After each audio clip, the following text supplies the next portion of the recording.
Studi kasus, akad kerjasama pada usaha mikro atau koperasi syariah. Dalam studi kasus akad kerjasama pada usaha mikro atau koperasi syariah, jenis akad yang umum digunakan meliputi mudharabah, bagi hasil usaha, dan musyarakah, kemitraan modal. Akad-akad ini didasari pada prinsip syariah yang melarang riba, gharar, ketidakpastian, dan maisir, judi, serta menekankan pada transparansi dan keadilan. Gambaran umum studi kasus. Usaha mikro atau koperasi syariah sering menghadapi tantangan permodalan dan akses pasar. Akad kerjasama syariah berfungsi sebagai solusi untuk mendapatkan pembiayaan atau kemitraan usaha dengan cara yang sesuai dengan hukum Islam. Jenis-jenis akad yang relevan. Berikut adalah jenis-jenis akad utama yang diterapkan dalam konteks ini.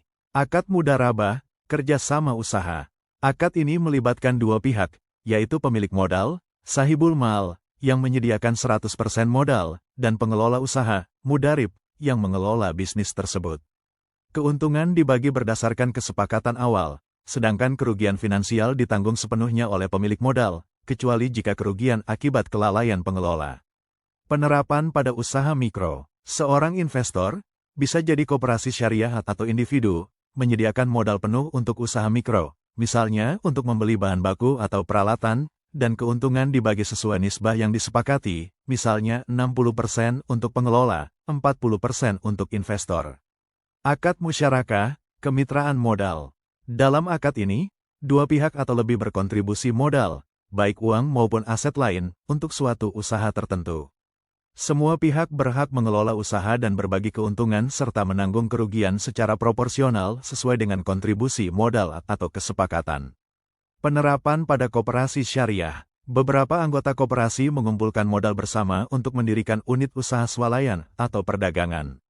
Keuntungan dari unit usaha tersebut kemudian dibagi di antara anggota berdasarkan porsi modal dan atau kesepakatan lainnya. Akad murabahah, jual beli dengan margin. Meskipun bukan akad kerjasama murni, akad ini sering digunakan untuk pembiayaan barang atau aset di usaha mikro.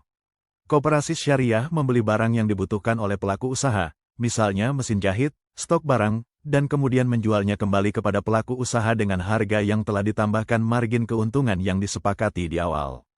Prinsip utama dalam akad syariah. Setiap akad kerjasama dalam studi kasus ini harus mematuhi prinsip-prinsip berikut. Larangan riba, tidak ada unsur bunga atau keuntungan tetap yang dijamin di awal tanpa risiko usaha. Keadilan dan transparansi. Pembagian keuntungan harus adil dan didasarkan pada kinerja usaha real, bukan spekulasi.